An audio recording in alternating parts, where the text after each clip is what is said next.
Au nom du Père, du Fils et du Saint-Esprit, Monsieur le directeur de cabinet de Son Excellence, le vice-premier ministre, ministre du Budget, distingués membres de la délégation qui vous accompagne, révérends membres des collèges exécutifs nationaux ici présents, distingués invités à vos titres et qualités respectifs,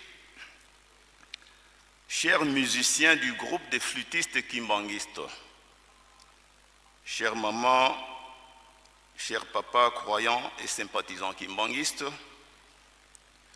au nom de sa divinité Papa Simon Kimbangu Kiangani, chef spirituel et représentant légal de l'Église de Jésus-Christ sur la terre par son envoyé spécial Papa Simon Kimbangu, nous avons l'agréable devoir de vous saluer et de vous souhaiter la bienvenue en Kamba Nouvelle-Jérusalem, berceau du kimbanguisme, ville sainte et siège international de l'Église kimbanguiste. À l'occasion des festivités marquant le 34e anniversaire depuis la transfiguration de sa grandeur, Papa Kisolokele Lukelo Daniel Charles. Sa divinité, Papa Simon Kimbangu vous remercie du fond du cœur d'être venus si nombreux malgré les difficultés du moment, notamment la crise multiforme qui sévit dans nos sociétés, la persistance des conflits et des guerres à travers le monde, singulièrement dans la partie est de la République démocratique du Congo. De même que les difficultés de la route d'accès en Kamba, Nouvelle-Jérusalem, particulièrement sur le tronçon la relia à la ville de Mbanzangungu. En dépit de tout cela, vous avez préféré abandonner vos multiples et nobles responsabilités, sacrifiant votre temps précieux pour venir rendre hommage à l'homme de 1914. C'est lui qui, dès sa naissance, vint signifier le temps du rétablissement du règne de l'Éternel et donc de l'avènement du Fils de l'homme, comme il est dit dans l'évangile de Matthieu au chapitre 24. Dans cette configuration d'ordre spirituel de l'entité divine, c'est clairement Papa Kisolokele Lukelo Daniel Charles qui descendit le premier, étant issu du corps du Saint-Esprit promis par Jésus-Christ en la personne de Papa Simon Kimbangu. Ceci étant dit et révélé, il s'est ouvert une nouvelle page de notre histoire où nous reconnaissons effectivement la prééminence, la préexistence, la toute-puissance et donc la divinité de Papa Kisolokele Lukelo Daniel Charles, au vu notamment des faits grandioses et mystérieux qui ont caractérisé son existence humaine. Mais qui est alors sa grandeur, Papa Kisolokele Lukelo Daniel Charles? Il nous est souvent opportun de ressasser à chacune de ces jours mémorables, comme le 12 février, jour de sa naissance, et le 17 mars de chaque année, tout le parcours de sa vie, riche et glorieuse, au fin de notre instruction collective, sur sa personne et sur ses œuvres personnelles. Les flûtistes kimbanguistes, à qui sa divinité, Papa Simon Kimbangu Kiangani, avait confié l'organisation des festivités du 17 mars, jour de la transfiguration de Papa Kisolokele, nous embrosserons les grandes lignes demain. En peu de mots, voici ce qui importe de savoir.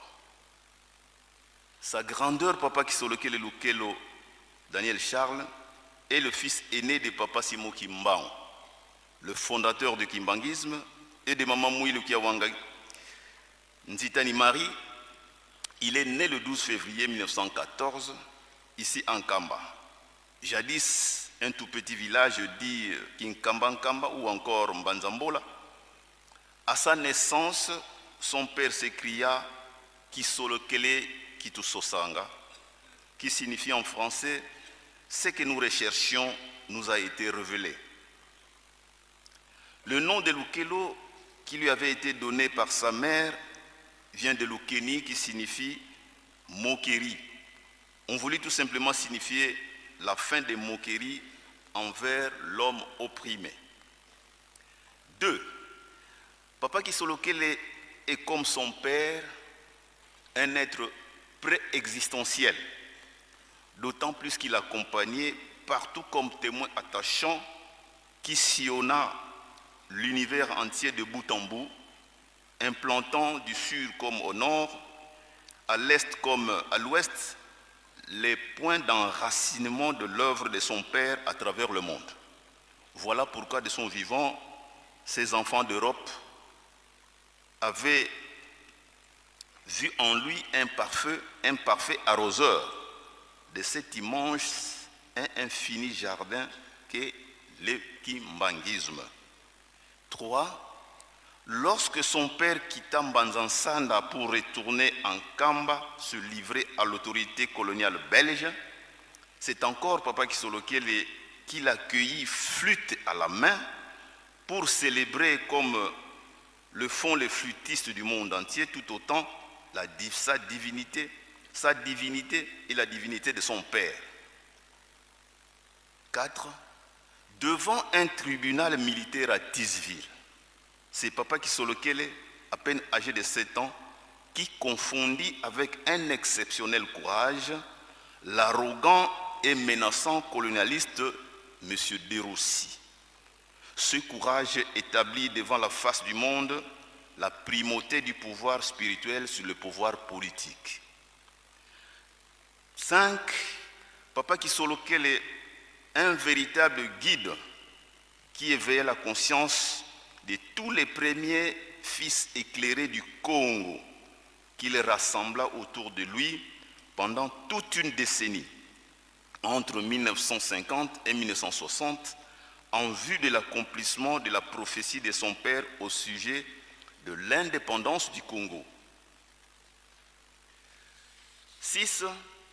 Papa Kisolokele brilla par ses exploits en tant qu'élève à la colonie scolaire de Boma et en tant qu'agent administratif près des colons, à qui il fit voir différents aspects de sa personnalité mystérieuse, ce qui les conduisit jusqu'à Bruxelles, participer au concours sélectif des agents administratifs coloniaux. Son succès retentissant fut aussitôt rapporté au roi de Belge Baudouin Ier. Celui-ci invita Papa Kisolokele à son palais royal pour des entretiens. Qui l'eût cru?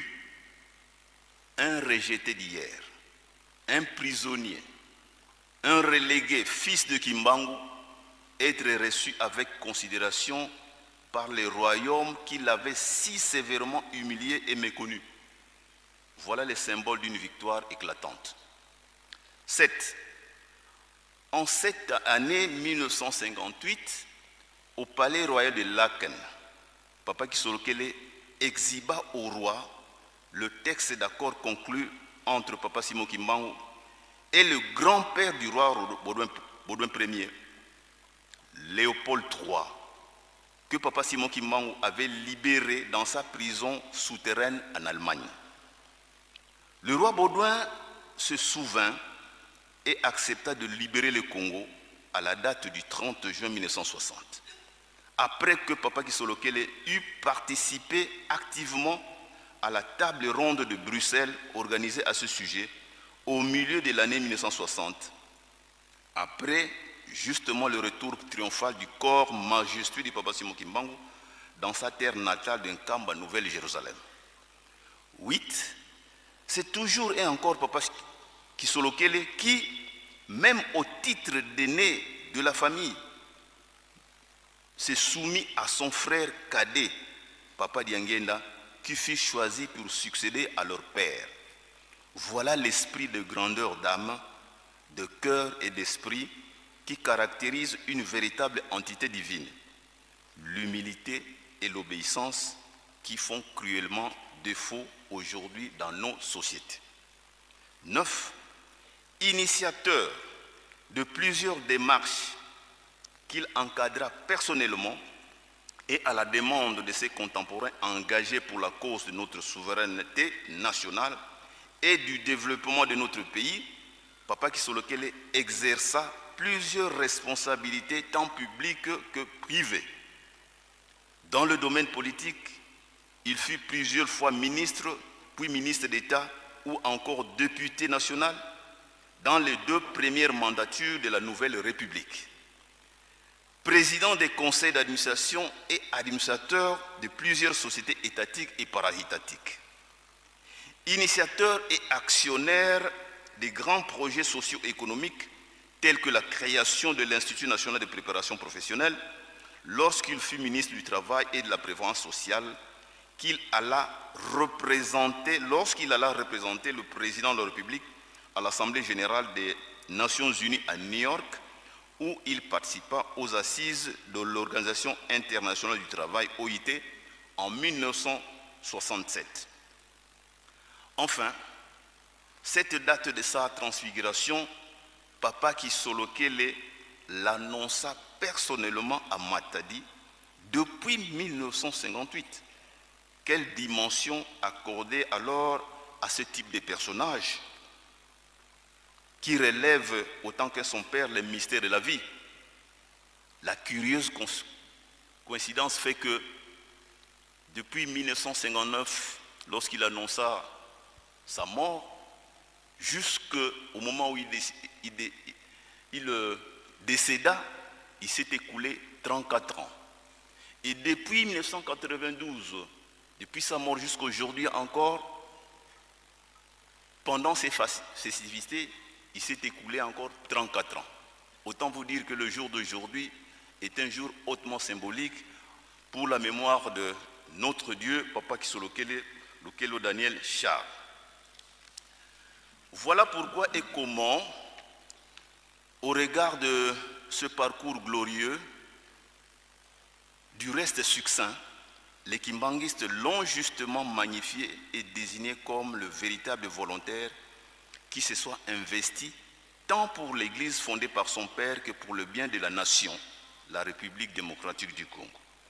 La célébration de ce jour, comme ce fut pour le 12 février dernier, est l'expression de notre témoignage d'amour et d'attachement à l'égard de ce plus grand témoin qui est Papa Kisolokele, fils très engagé aux côtés de son père dans la lutte pour la libération, la paix, l'égalité, la justice, l'émancipation et le progrès total de l'homme qui est en prise constante avec le mal.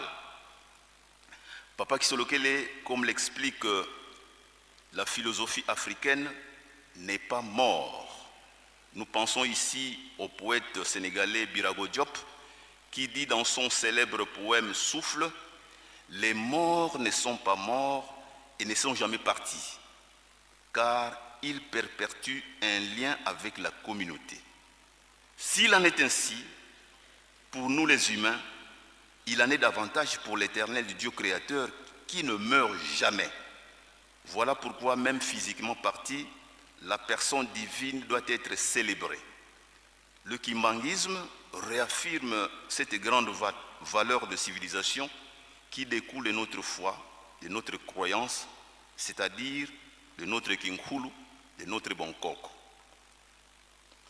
Monsieur le directeur du cabinet, distingués invités à vos titres et qualités, distingués membres, révérends membres des collèges exécutifs nationaux, chers musiciens du groupe des flûtistes kimbanguistes, chers papas et mamans, croyants et sympathisants kimbanguistes, nous ne saurons clore ce mot de circonstance sans exprimer la profonde gratitude de sa divinité Papa Simon Kimbangu Ngani à l'endroit de son Excellence Félix Antoine Tshisekedi Tshilombo, président de la République, chef de l'État et garant de la nation, qui valorise aussi bien le combat du Papa Simon Kimbangu en tant que précurseur des indépendances de la RDC et de l'Afrique que la recherche de l'unité et de l'intégrité nationale chèrement acquise au regard du sacrifice du Papa Simon Kimbangu, dont Papa Kisolokele, son fils aîné, fut le témoin privilégié. Que vive l'Afrique, que vive la République démocratique du Congo, que vive son Excellence Félix Antoine Tshisekedi Tshilombo, président de la République, chef de l'État et garant de la nation, que vive sa grandeur Papa Kisolokele Lukelo Daniel Charles, que vive l'Église kimbanguiste, que vive Papa Simon Kimbangu, que vive sa divinité Papa Simon Kimbangu Kiangani, Papa Oye, Papa Oye, Papa Oye, nous vous remercions.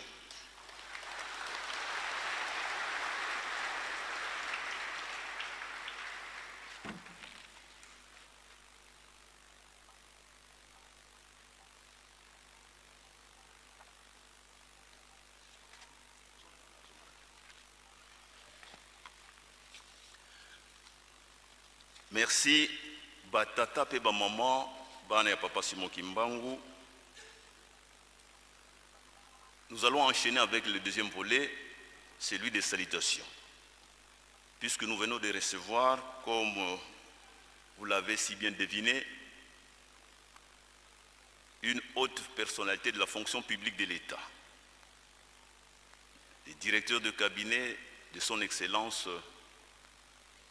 Adolphe Muzito Fumunchi, qui est le vice-premier ministre et ministre du budget de la République démocratique du Congo. Il nous a apporté une nouvelle hautement réjouissante. Il passera ici tout à l'heure pour qu'il vienne livrer les sentiments de sa hiérarchie.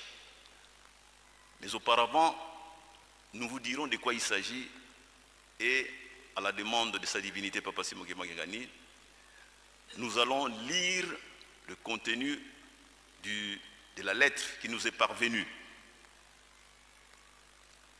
Nous allons donc commencer par saluer quelques autres personnalités avant d'arriver à la dernière forte délégation du ministère du Budget. Tozali na présence il y a Papa Yamulamba Kadita Verdot. Il est administrateur du territoire de Ubundu dans la province de la Chopo. Papa, là où vous êtes, veuillez vous lever afin que nous puissions vous saluer. Flûtiste, s'il vous plaît. Tous ces policiers, flûtiste, s'il vous plaît.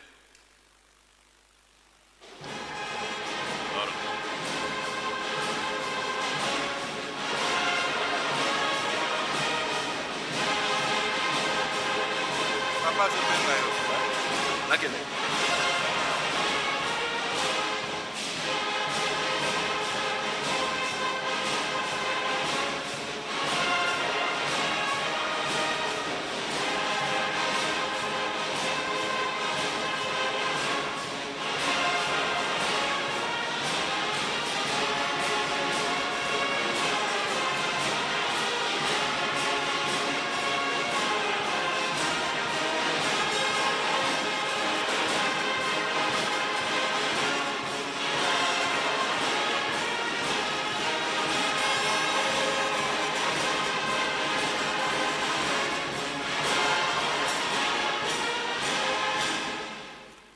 Topesa Papa, administrateur des territoires Mbote, ya Esengo, ya Lukumu, na Kombo Misato Abule, na Kombo Tata, Mwana, Pemoli Mosanto, Koko Vanda no Mukonzi. Nous demandons à l'honorable député provincial de la province du Kwilu, M. Yvon Moussombo, accompagné de son épouse et d'un de leurs enfants, de bien vouloir s'élever afin que nous puissions vous saluer. Honorable. Musique, s'il vous plaît.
Saluons-les au nom du Père, du Fils et du Saint-Esprit, au nom du Père, du Fils et du Saint-Esprit. Veuillez vous asseoir. Sasa hivi tokotanga mukanda. Oyo amemeli biso mukanda, tata mokonzi directeur de cabinet à son excellence le vice-premier ministre, akomata aliboso awa ayokopesa biso mwa maloba na tina ayeli biso awa na yelusele miasika.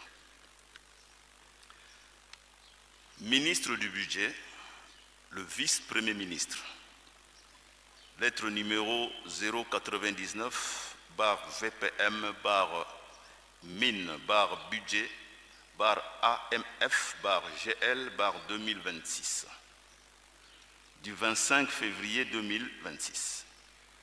Transmis copie pour information à son excellence monsieur le ministre des Ressources hydrauliques et électricité, à son excellence monsieur le vice-ministre du budget, à madame la secrétaire générale du budget, à monsieur le directeur général de la régie des eaux, à monsieur le directeur général de la SNEL, à monsieur le directeur chef de service de l'intendance générale et des crédits centralisés, tous à Kinshasa, Gombe.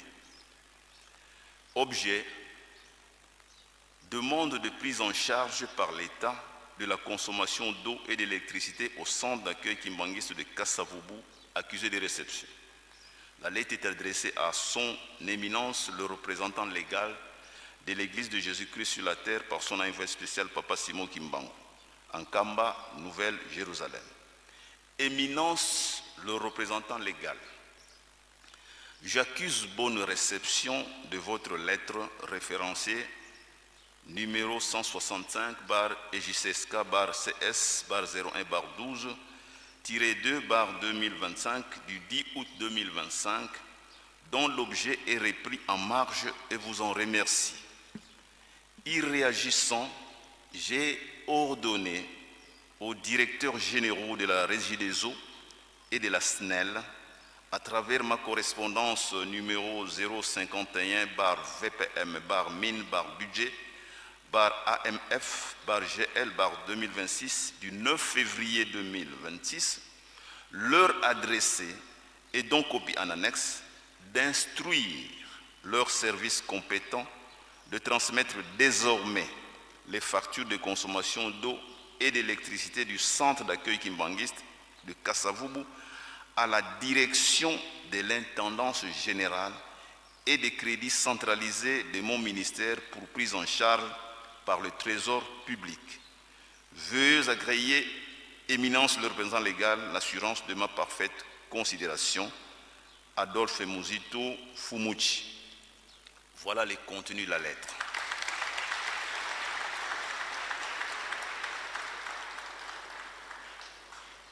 Depuis 2023.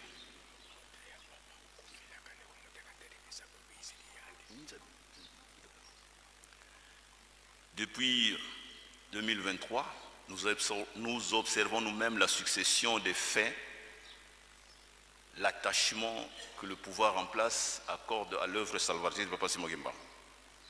6 avril, déclaré journée chômée payée pour reconnaître le combat de Papa Simon Kimbangu et de la conscience africaine, la construction de la route de la passion et l'engagement pour soutenir la construction d'un Pioka, et aujourd'hui, quelle disposition étatique favorable à l'église kimbanguiste pour pouvoir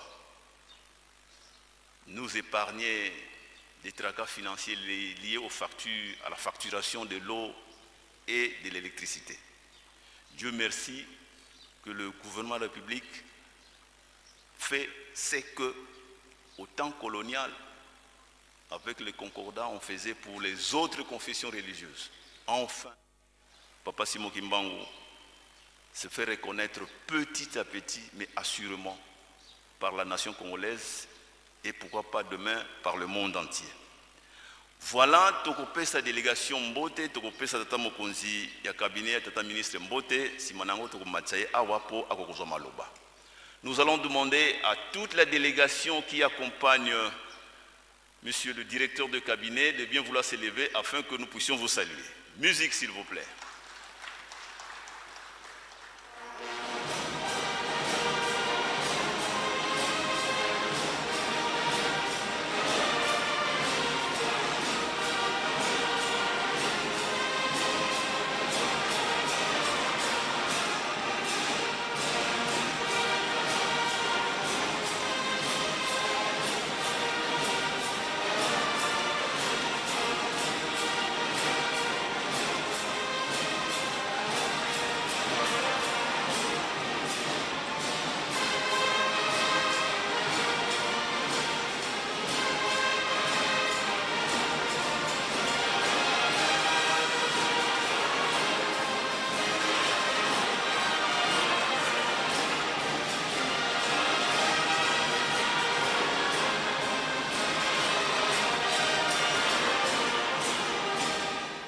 Saluons-les de tout cœur, au nom du Père, du Fils et du Saint-Esprit, au nom du Père, du Fils et du Saint-Esprit. Veuillez vous asseoir. Nous allons enfin demander à Maître Blanchard Mongomba Li Ngema, directeur de cabinet de son Excellence le vice-premier ministre, ministre du Budget, de bien vouloir s'élever, afin que nous puissions vous saluer. Musique.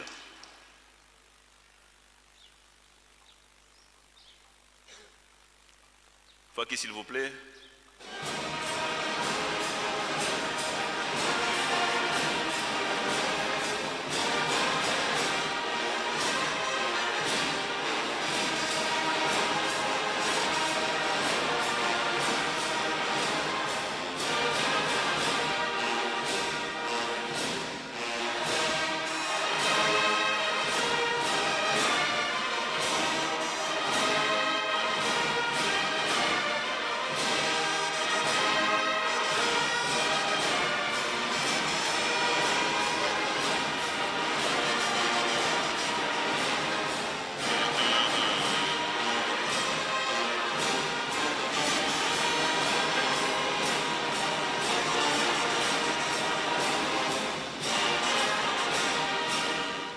Saluons le directeur de cabinet, chef de délégation, au nom du Père, du Fils et du Saint-Esprit, au nom du Père, du Fils et du Saint-Esprit. Nous vous invitons, monsieur le directeur, de venir au-devant de cette tribune pour votre prise de parole.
Kimbangisme oye.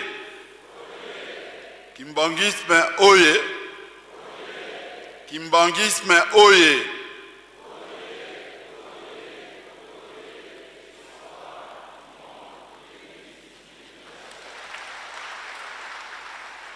Fluki oye.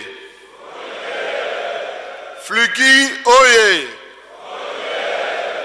Fluki oye.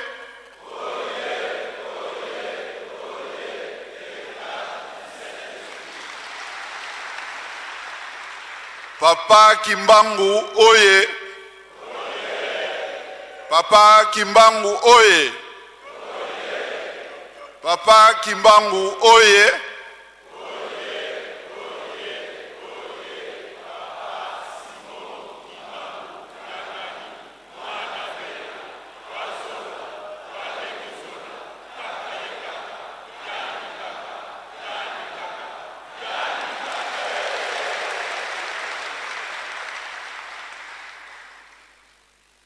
Merci beaucoup. Papa Simon Kimbangu alobaki minoko na biso ekoloba mokili mobimba. E kolandisama na prophétie wana ngai lelo na ko préféré kosolola na bino na lingala.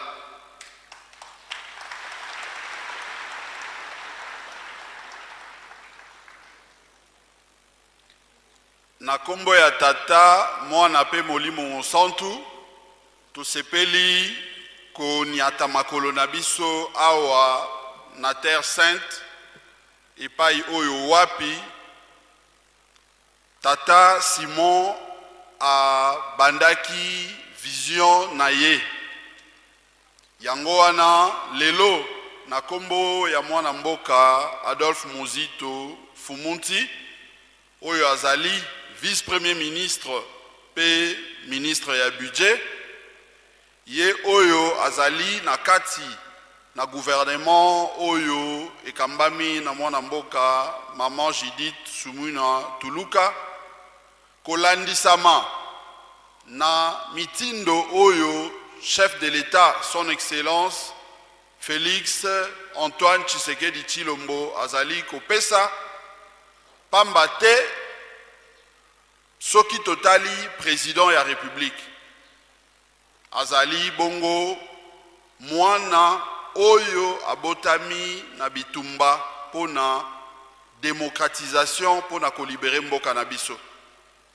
totali Adolphe Muzito oyo azali ministre ya budget na nzela ya politique yepe abotami na moko ya bae tobengaka ba père fondateur bae bakendeki kobunda bitumba na table ronde pona kozwa lipanda kasi maemonso wana elandisami na bitumba oyo ndenge tolobaka na lopoto précurseur papa Simon Kimbangu abandaki pona koluka bonsomi tope libiki ya peuple congolais soki bitumba wana ye afongolaki to abandaki na yango te na banza ete tolingaki kokoma na esika tokomi na yango lelo te yango wana tozali kotanga na mikanda ezolakisa biso solo ete batata oyo tobengi ba père fondateur Ndakisa Lumumba Gizenga Kasavubu bango banso oyo toyebi yamboke bakende na table ronde yambote bakende koluka lipanda bango bayaki koluka lipamboli bayaki koluka nzela epai ya tata yango wana na reconnaissance nyonso wana lelo gouvernement oyo son excellence Félix Antoine Tshisekedi Tshilombo azali kokamba lokola chef de l'État pena ba ministre nae Adolphe Muzito bazali ko reconnaître solo ete église kimbangiste ezali patrimoine o esengeli ko batela nde na yango tango Adolphe Muzito akomi na ebonga oyo ya budget epai wapi azali kokamba akuti solo mokanda oyo ekomamaki na son éminence papa Simon Kimbangu Kiangani pona kozwa exonération ya mai pe courant pona centre d'accueil oyo ya Kasavubu a hésita kite kopesa rapport na mokambi ya mboka chef de l'État pe chef de l'État a hésita ki soki mukete pona kopesa autorisation kopesa ndingisa ete asigné mokanda wana po ete l'État ayeba na kozwa charge oyo etali mai pe lotiliki na makambo tope na bokambi ya centre d'accueil oyo ya Kasavubu. Yango wana po na respect ya son éminence pe po na respect ya église mobimba ba fidèle kimbongiste oyo totondisami na mokili mobimba atindi biso toya ko représenter personnellement awa po ete to remettre mokanda oyo euti kotangama awa na maboko ya yemoko son éminence Papa Simon Kimbangu Kiangani pe pona koyoka oyo ezali bongo ba orientation na ye koyoka toli na ye na lolenge mboka esengeli kotambola po ete tokoba kolonga bitumba oyo ezali ko préserver tope ko tombola dignité ya peuple congolais. Voilà na mokuse mae tokoki kokabola nabino na esika oyo pe yambote to bima tope yambote to silisa nakopesa lisusu merci mingi pona ba flûtiste nyonso oyo tomoni lelo awa bauti mokili mobimba baye pona kofete mokolo monene ya le 17 mars lelo oyo biso banso to se retrouver awa tozali komona solo apport na bino nako senga pobeta maboko pona bino moko lisusu.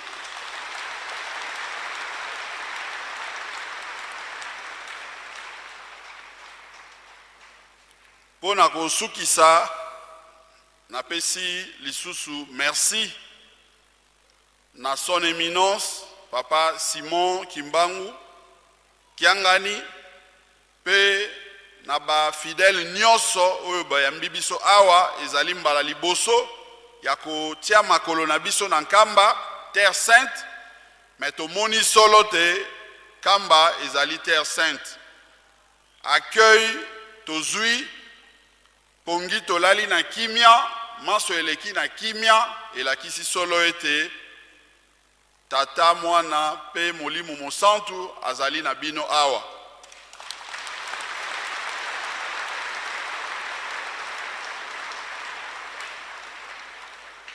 Na yango tokosenga bobelese losambo na bino tokosenga bobelese lisungi na bino po ete bitumba ya politiki tozali kobunda bitumba ya leta tozali kobunda eba na kokende po na intérêt ya peuple pe eba na kokende liboso na kombo ya Adolphe Muzito Fumunti oyo azali bongo vice premier ministre ministre ya budget na kombo ya première ministre Judith Sumuna Tuluka pe na kombo ya yemoko son excellence Félix Antoine Tshisekedi Tshilombo chef de l'État na pesi bino lisusu merci pe matondo mingi.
tikali na biso kaka toyamba maloba kitoko tozwi epai ya papa directeur de cabinet na kombo misato ya bule na kombo tata mwana pe molimo centre tozongisi micro na papa pasteur de la ville sainte pour la suite ya programme samba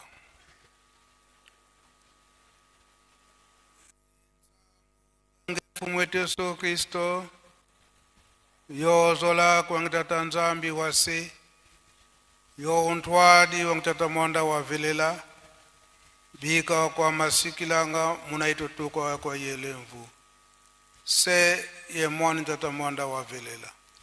Amen.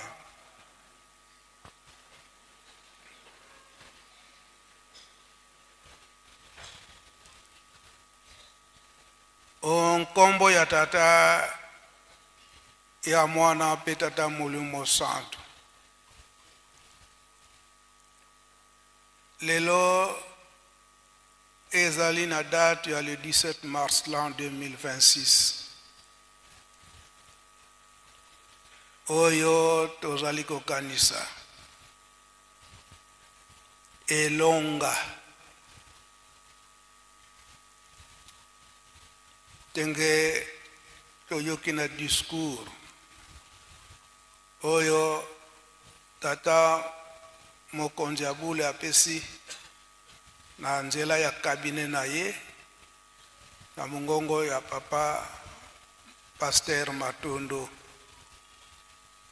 wana biso ba Afrika to na kati na lingomba elombe oyo abundi etumba na ye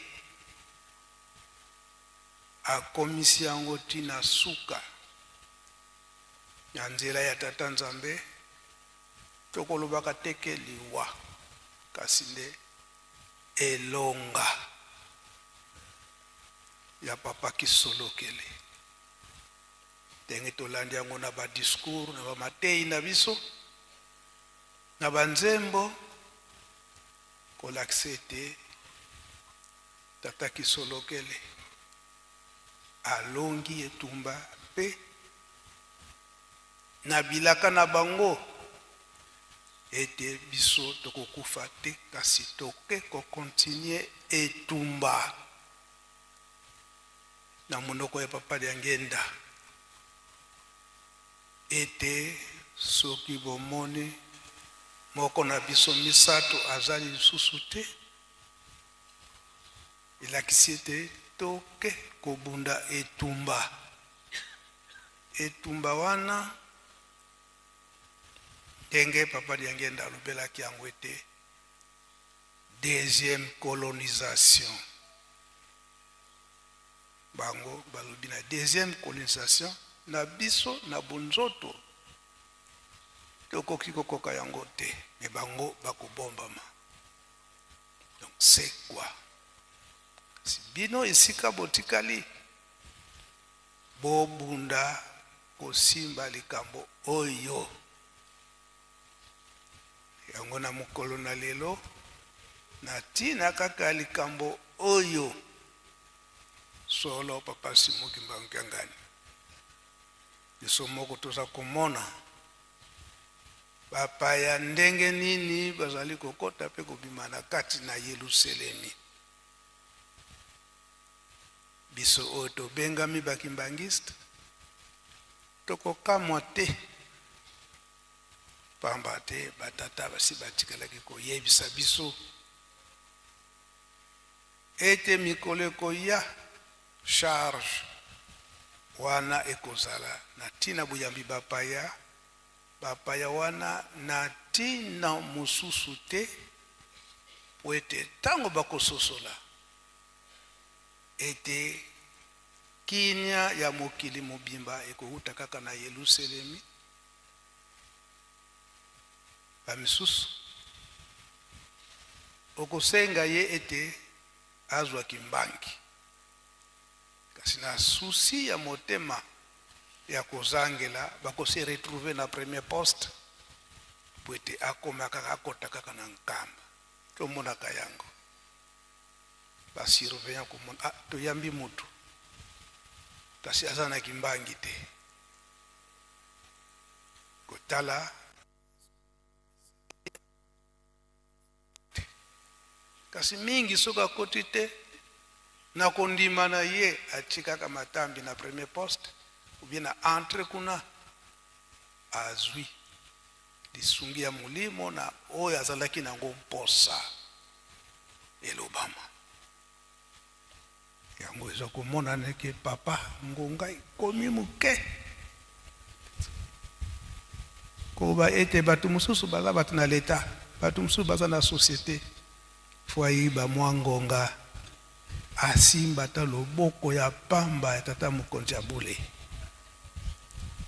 yango nde ezali komonana mpe ezali kosalema biso tobenga bakimbangiste tokoki kozala bapaya te na likambo wana yango na ntina na milulu ya lelo atindi ngai mai oyo ngai naza kobimisa ezali nde makambo na ye ngai monoko kaka nde naye kolakisa awa mpe kotransmettre bamessage nyonso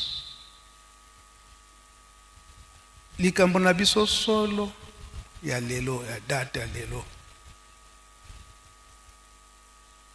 manso ezali ya kokangama na nzembo oyo na kosenga na choral dirigeant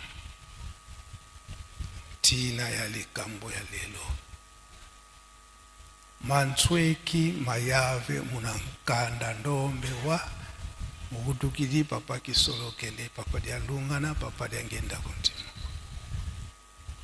oyo nzembo yemba maki na matei na biso ya suka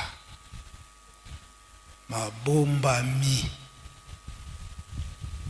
ya tata nzambe na loposo yindo oyo lelo toza kokanisa papa Simon Kimbangu andimaki ete asilisa mpasi ya moto mwindu baza koteya biso eke tozala bana botosi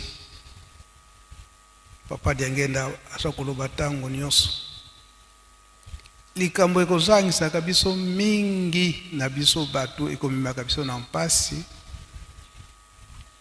toyebaka kosenga bolimisi te mpe torekonataka ba erreur na biso te na ntango osali erreur ke osenga kaka bolimisi ndenge Adam na Eve basengaka bolimisi te me likambo moka moke awa kozanga kosenga bolimisi na erreur oyo basalaki tala mpasi kino lelo ya biso bato mwindu toza kaka na mpasi yango papa Simon Kimbangu ayaki kolakisa biso kobundela likambo yango eke moto mwindu akoka kozonga na esika ya yambo oyo ezali ete moto mwindu akelami na mokili moto ali yambo oyo salamaki na tata nzambe nde ezali moto mwindu oyo moto afandaki awo na mokili nde Adam moto mwindu na mama Eve même na ba chercheur na ba scientiste nyonso bayebi ke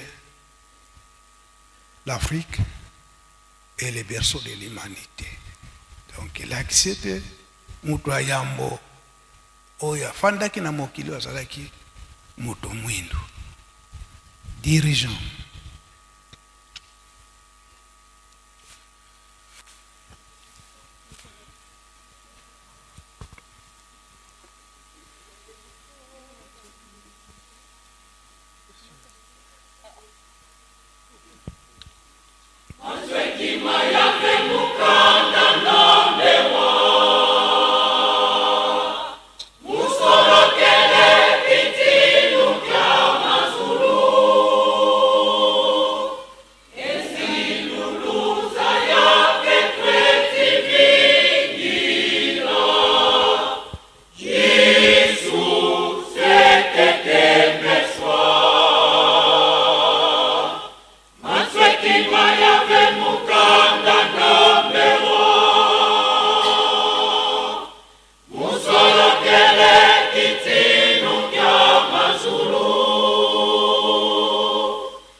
Merci chorale dirigeant. Merci Fiki. Toko senga na papa Ntabuli. Oya azali moko na ba dirigeant ya chorale dirigeante. Oko ka kolembo la biso muke la lingala. Tembo oye utiko yembama. La tina na bamvoala misato. Elobi nini.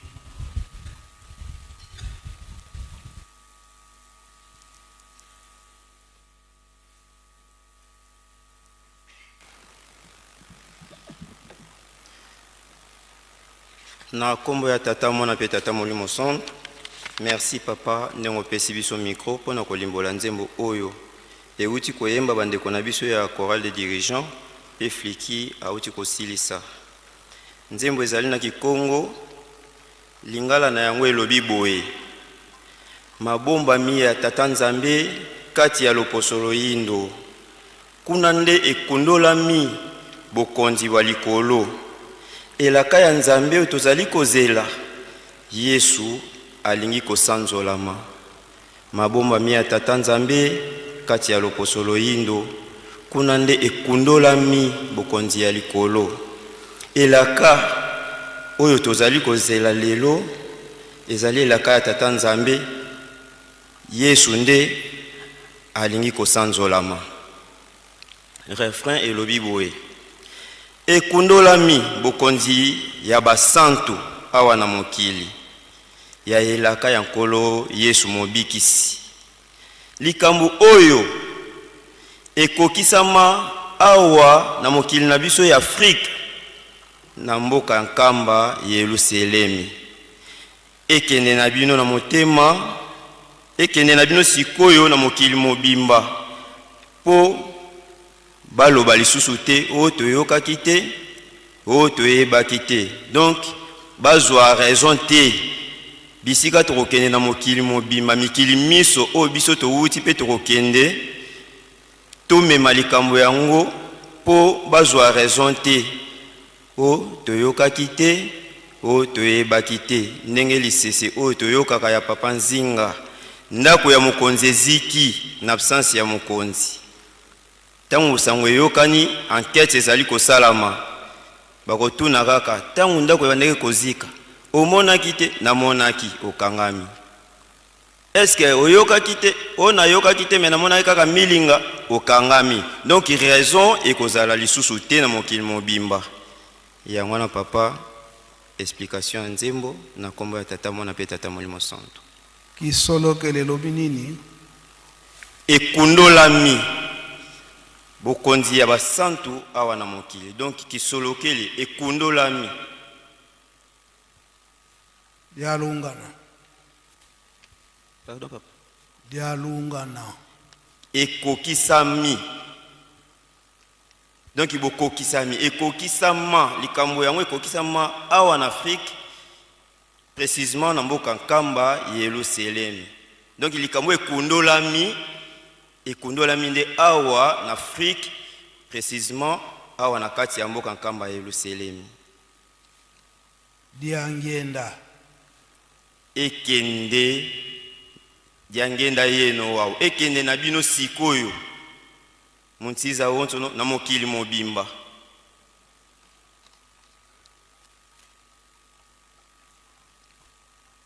Merci papa okukofanda naye. Merci papa. Lelo yo likambo yango ya kosilisa mpasi ya mtu mwindu oyo tata Simon Kimbangu andimelaki ekokanaki awa na nkamba yango nde likambo papa Simon Kimbangu ebandelaki awa na nkamba Yerusalemi esika mosusu te. Diangienda yetowa tala papa Mfumalongo papa Diangenda ndenge atamboli na mokili mobimba pwete apanza sango papa Simon Kimbangu likambo yango oyo tata Simon Kimbangu oyo yayelaki na mokili kopesa kinya na mokili mobimba. Kopesa kinya na mokili mobimba na ndenge nini bitumba ezala te mabe ezala te na mutu nyonso yango esalamaki ete ebandela mosala tata Simon Kimbangu awa na nkamba na le 6 avril tango abandi kobikisa bato apekisaki bato nyonso oyo basalaka bapratike ya mabe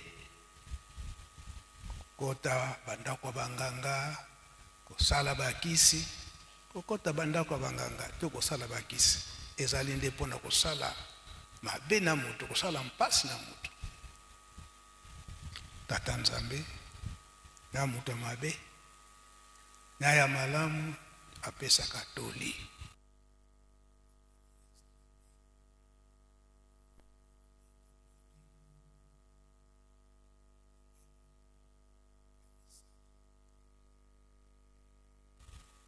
Pe ya mibale kolongola mpasi ya mutu mwindu pesa kinya na mokili mobimba atali raste atali enkolo te kinya ezala kaka na mokili mobimba tata Simon Kimbangu mpe kolongola mpasi ya moto mwindu kolongola mpasi ya moto mwindu po ete azonga esika na ye ya yambo ekelamu ya yambo oyo nzambe asalaki moto mwindu na ntina kozanga kosenga limisi yango pasi eyaki na biso moto mwindu yango batata basalaki molende na 1992 eke tosenga bolimisi kasi pasi eza kokontinue condition koreconnaître Yerusalemi koyeba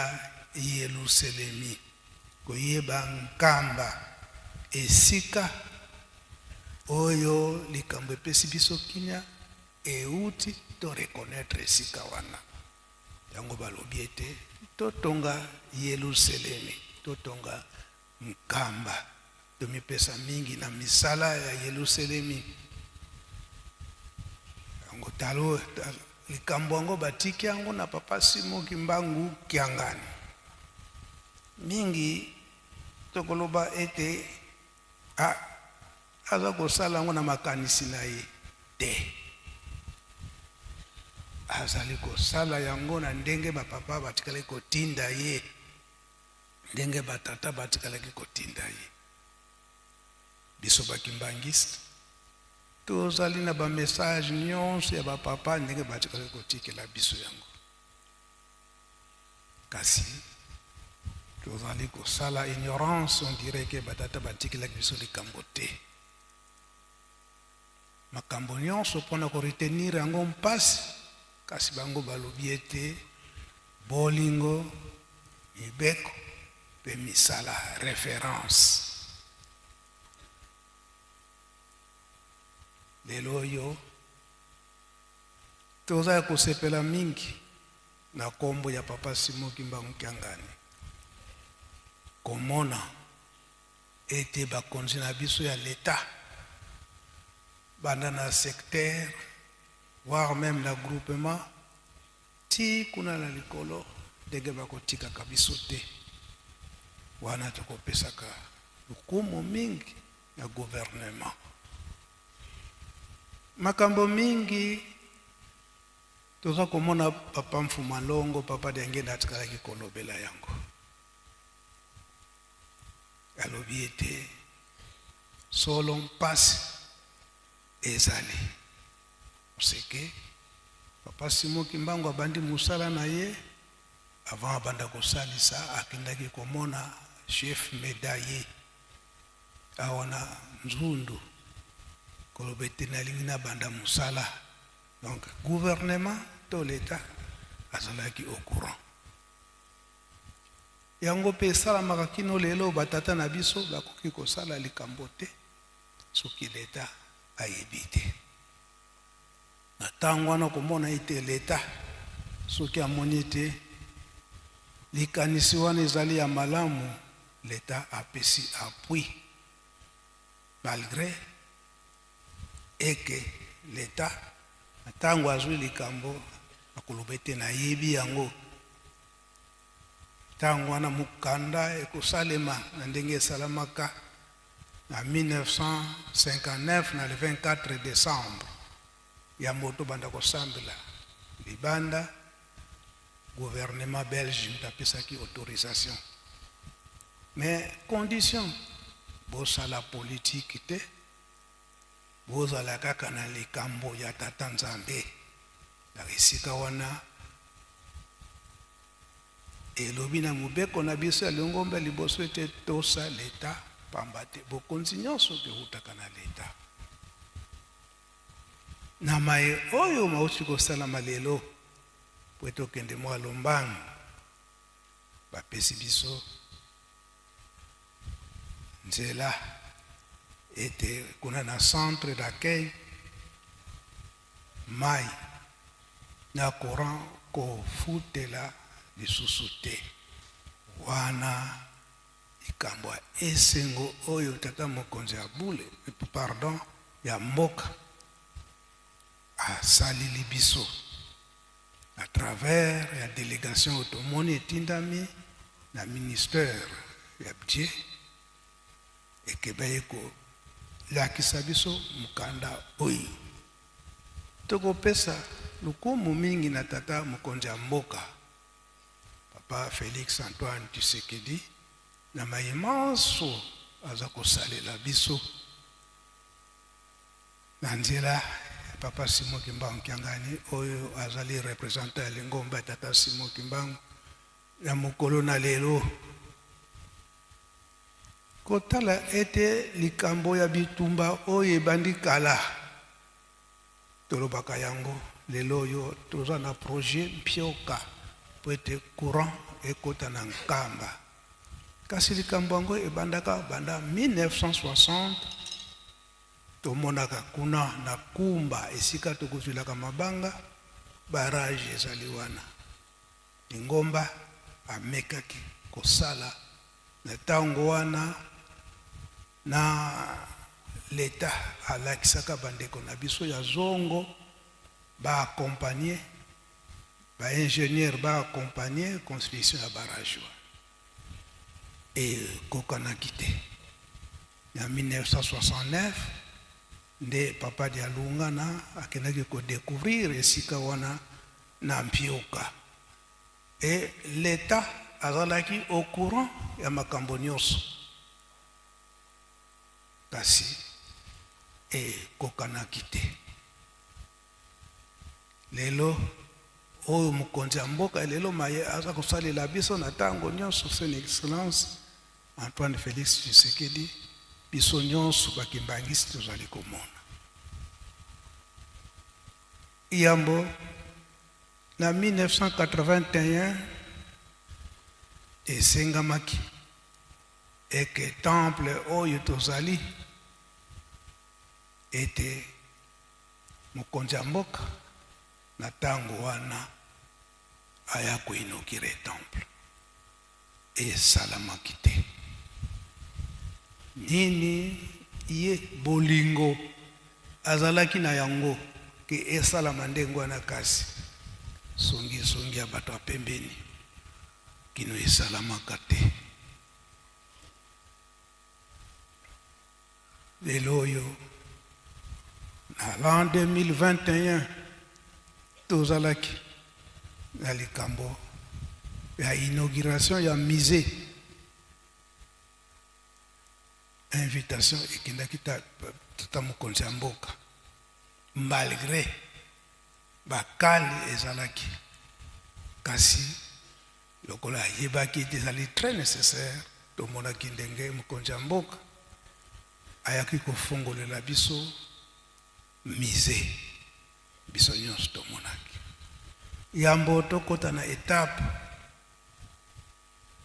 ya musée mokonzi ya mboka à travers la directeur ya cabinet na ye ndenge toyaki komona eke courant kino lelo oyo toza na yango kolakisa ete nyonso wana na régime oyo toza nango sikoyo likambo oyo tobandaki kobunda nango na kati na lingomba banda bapapa papa Diangenda abundaki na likambo ya reconnaissance ya journée ya le 6 avril na 1970 elingaki kosalema na régime ya ntango wana kasi bato ya basi batiaka bakale esalamaka te tala mokonzi ya mboka ya lelo oyo par na premier le 6 l'an 2021 inauguration ya musée sima eye kolanda reconnaissance ya journée ya le 6 avril oyo biso nyonso toyebi lelo oyo eketi na Afrique mobimba wana nyonso wana mokonzi ya mboka régime actuel elelo oyo tomoni ete na centre d'accueil courant tofutela te, mai tofutela te, nyonso wana ezali kokende na liloba papa dia Ngenda yalobaka na 1981 après avoir inauguré donc temple oyo tozali yalobaki ete mikolo ekoya mutu ya motema malamu oyo akozala na gouvernement akobanda kopesa bino facilité ya makambo mingi biso bakimbangiste tozali komona tobosani ete na l'an 2021 après inauguration ya musée na biso andimi pe kosala nzela ya nkamba tikino mbanza ngungu ezala asphalte kotia goudron ndenge toza komona mokolo na lelo nyonso wana ba action ya régime actuel na motu ya papa Félix Antoine Tshisekedi. Kimbangismo oye. Tozali komona te. Esika wana tozala bana ya bososoli. Tozala bana ya bososoli. Tozala bana ya koyoka.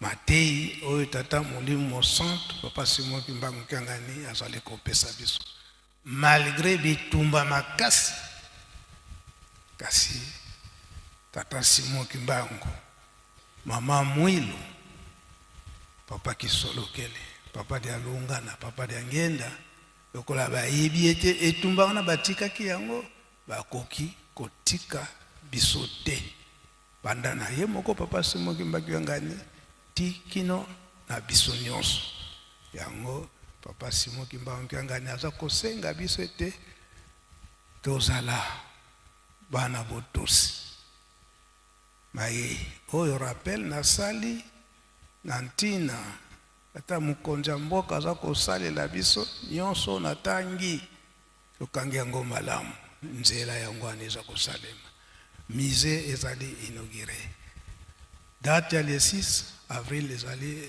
reconnu officiellement na mboka na biso pe eke na Afrique mo bimba yango biso moko bakimbangisi tososola mutu andenge wana soki ndenge nini elikambo mosusu te na mutu andenge wana mabondeli kaka eza boye te banda na ye moko tina gouvernement nyonso mabondeli kaka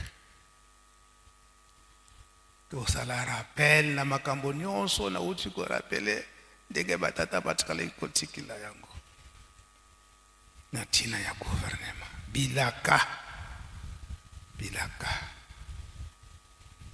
biso bakimbangiste ndenge nzembo elobi na suka ete manso batata batikala ikotika batikala ikoloba yango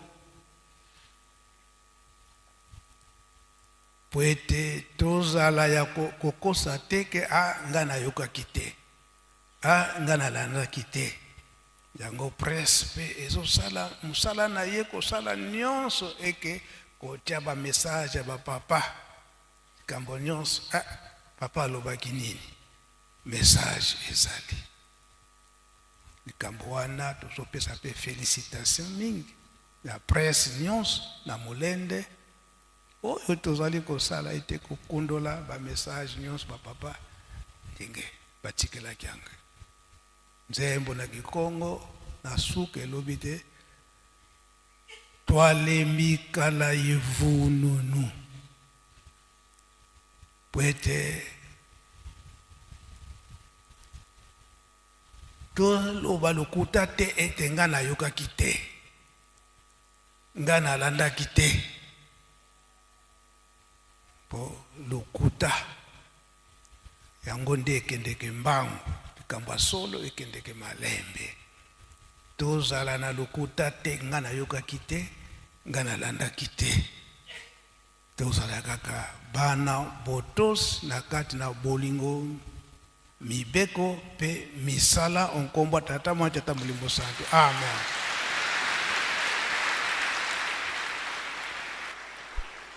Bika twakubike no moko twatonda lusiamo sututambuli kwa sedito muzola kwa se ye mwana tata mwanda velela mukumbwa se ye mwana ye tata mwanda velela